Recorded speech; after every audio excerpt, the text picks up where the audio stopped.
Hello and good morning. I'm Rihanna Harilal, President and founder of the Voice of Lupus Foundation. Welcome to Let's Talk Lupus, our series.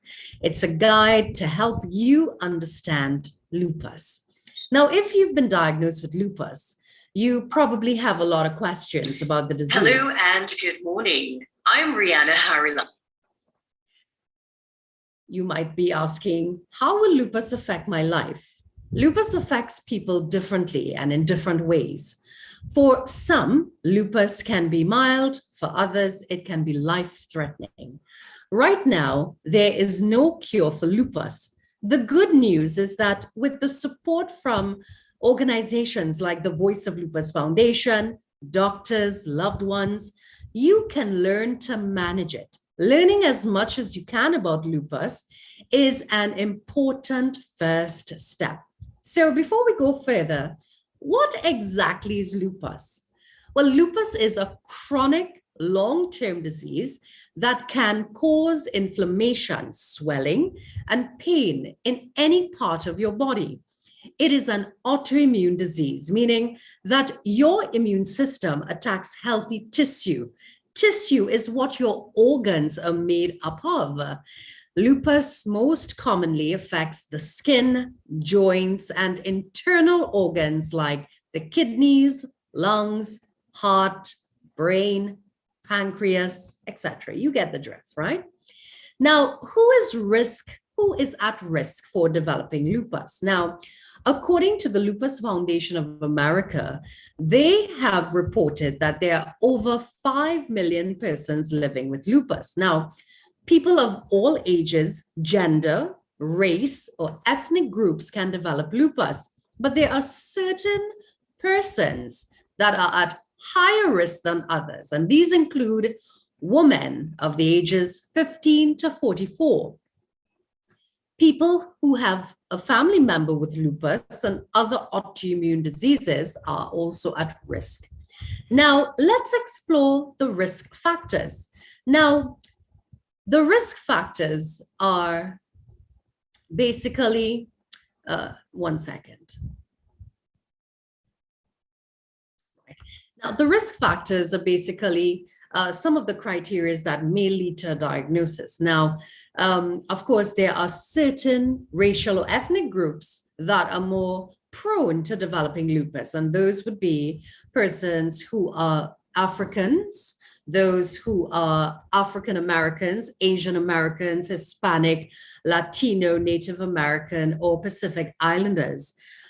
These are the racial groups that were accounted for by the Lupus Foundation of America. Now, here in the Caribbean, we have found that there are many persons, whether they're of African heritage, whether they're of East Indian heritage, Chinese, you name it. I mean, in Trinidad and Tobago, most of us are a callaloo walking around. We are mixed with so many different things, right? So based on our internal registry, we have found that there have been so many women living with lupus. 9 out of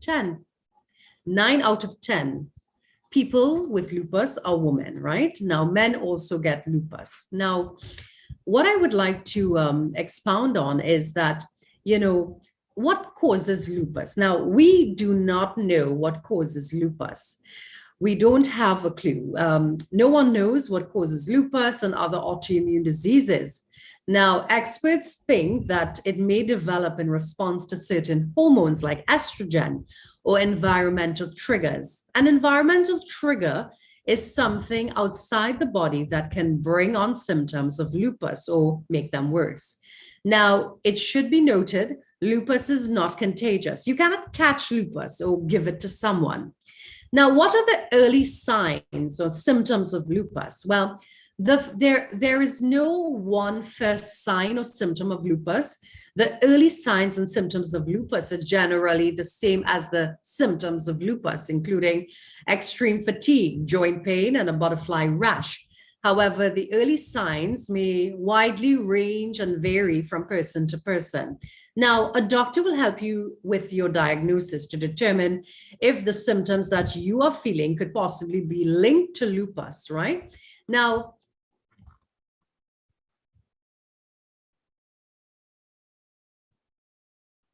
there are many triggers, right? As I had mentioned. Now, hormones, genetics, environmental factors. I would like to discuss hormones.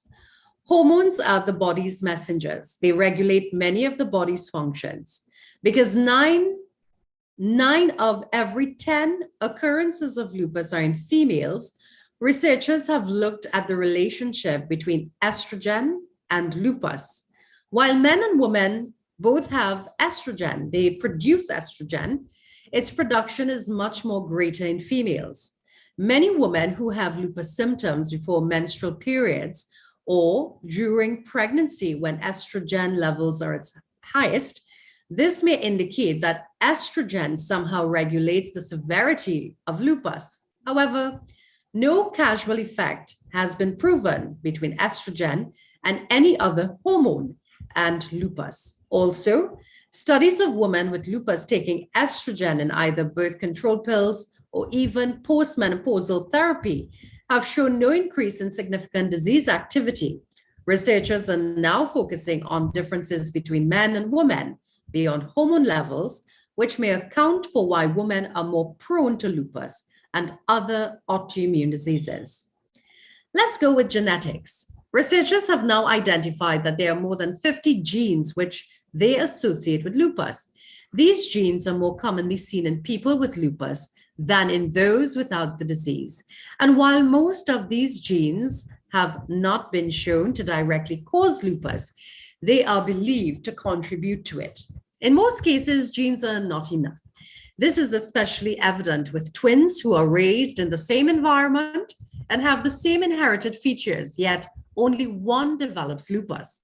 Although when one or two identical twins has lupus, there's an increased chance that the other twin will also develop the disease. Actually, 30% chance for identical twins and between 5 to 10% chance for fraternal twins.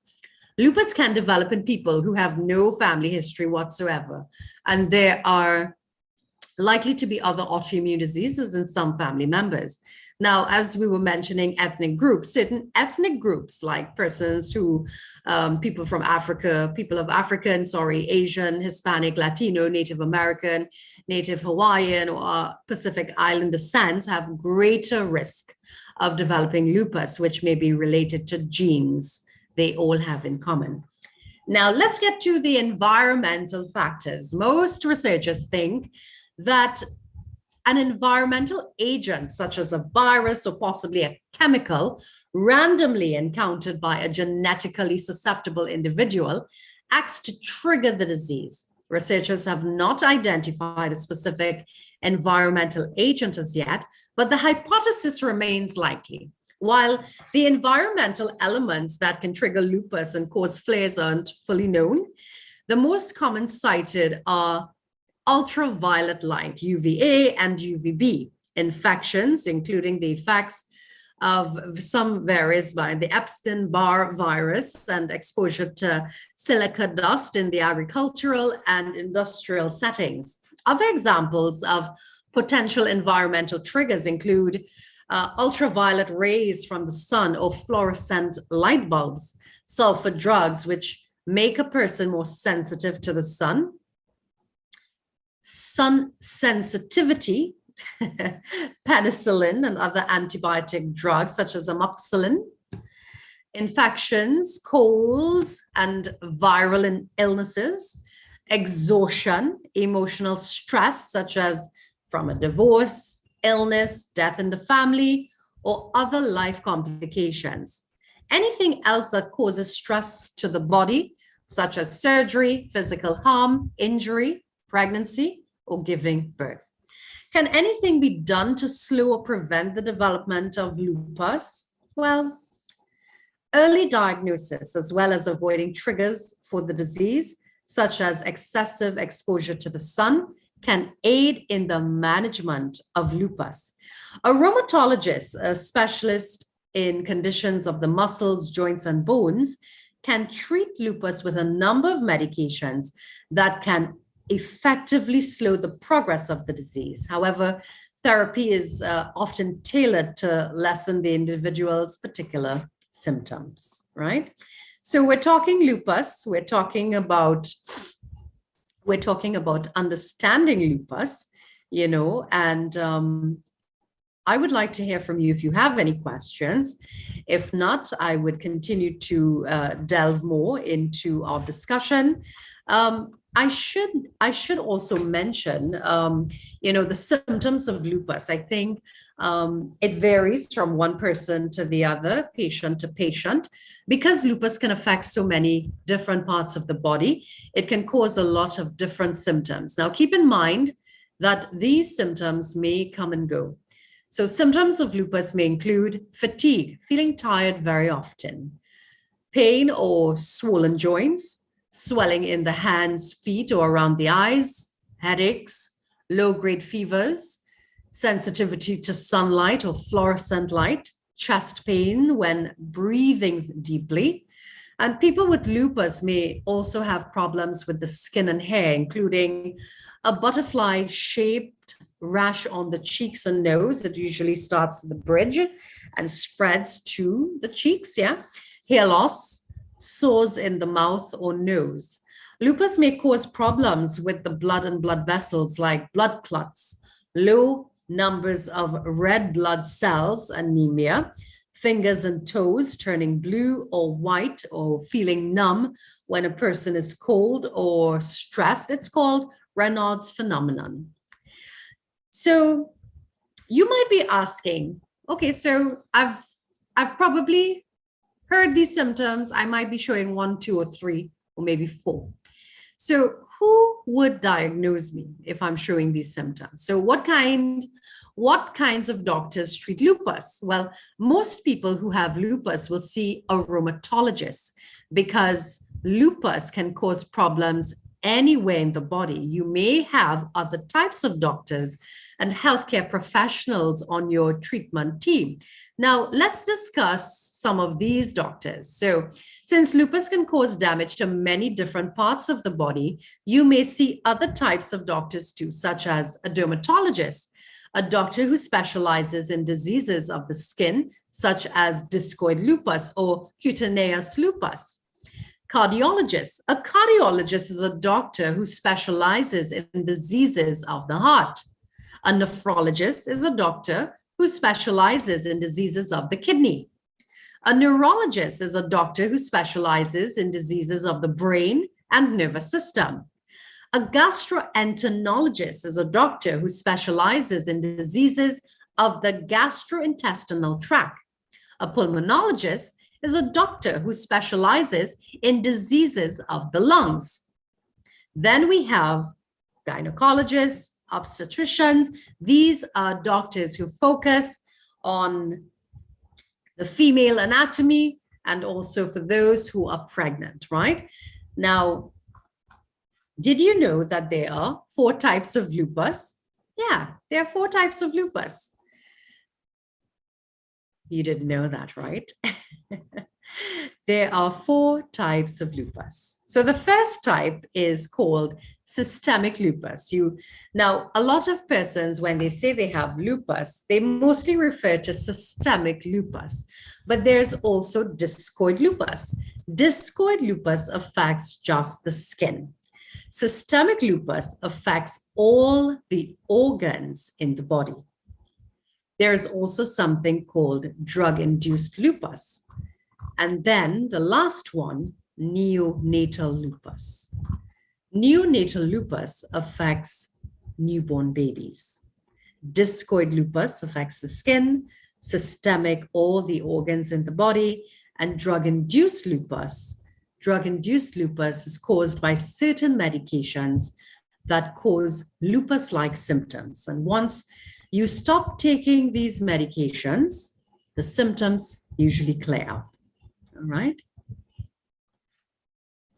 A lot of persons want to know, well, Lupus affects every part of a person's life: work, school, finances, family, relationships. It touches every corner of the lives of people who are coping with it day to day. Lupus takes a deep toll. The burden of lupus on daily life can be very devastating. It's been reported that approximately 65 people with lupus say chronic pain is the most difficult part of having lupus. 76% of lupus patients say fatigue caused by lupus has forced them to cut back on social activities. And a whopping 89% of people with lupus say they can no longer work full-time due to lupus complications. So lupus is real. It's an invisible illness because not all the time you can see that someone has lupus.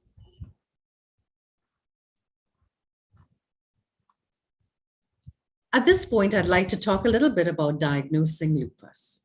Diagnosing lupus can be quite challenging. There's no single test that a doctor can give you that would say yes or no.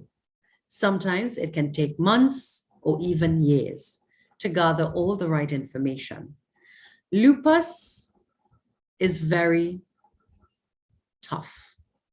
It's very tough to diagnose. Making a lupus diagnosis is kind of like putting pieces of a puzzle back together. Your doctor will look at several different puzzle pieces: your symptoms, medical history, family history, and of course, lab tests. If enough of those pieces fit together, only then you would be diagnosed with lupus. So what are some of the questions?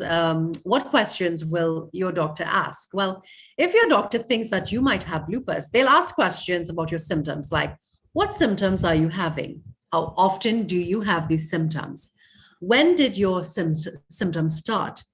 Does anything make your symptoms better or worse? Are your symptoms constant or do they come and go? Do your symptoms get worse at a certain time of day? Do your symptoms get in the way of your daily routine? Your doctor may also ask if there's anyone in your family that has lupus and another autoimmune disease, a disease where the immune system attacks healthy tissue. That's because people who have a family member with an autoimmune disease, they are more susceptible to developing lupus. Right? So what are the tests that can help diagnose lupus? Well, your doctor might give a barrage of various tests, lab tests that you will have to do to figure out if you have lupus. Now, while no single test can diagnose lupus, tests help doctors check for changes in your body, like inflammation that could be caused by lupus. Now, when we talk about inflammation, let's break it down. Inflammation usually happens when your immune system is fighting an infection or an injury. When lupus makes your immune system attack healthy tissue, it can cause inflammation in lots of different parts of your body. Symptoms can include swelling and pain. Now, what are some of the blood tests? Now, blood tests can help doctors see things like how your immune system is working, or if there are signs of inflammation in the body. Your doctor may ask you to do these blood tests. One, a complete blood count, a CBC, to measure the numbers of red blood cells, white blood cells, and platelets. Platelets are cells that help clot blood, right? Antibody tests to find out if your immune system is attacking healthy tissue. Blood clotting time test to see if you have a clotting problem. Complement test to check to see for signs of inflammation. You may also be asked to take a urine test. Urine, as we know it, pee. Doctors test that to see if there are problems with your kidneys. Your doctor may test your urine once or might be testing it many times to check for changes in your urine. Biopsies. Doctors may remove a small piece of tissue, what your organs are made of, for different parts of your body, like your skin, maybe your kidneys, your lungs, your liver. Then they can check to see if that tissue is showing signs of inflammation or damage. All right. So there you have it. That is a little bit of what you can take home in terms of understanding lupus. And I hope that you're a step closer to understanding more about lupus. And I want to thank you for joining us today. And stay tuned. Once a week, we will be continuing these series on educating John Public about lupus, understanding lupus, the signs and symptoms, and of course, helping to provide support to lupus patients here in Trinidad and Tobago so that they can better thrive with their diagnosis of lupus. All right, have a wonderful day, everyone, and thank you for tuning in.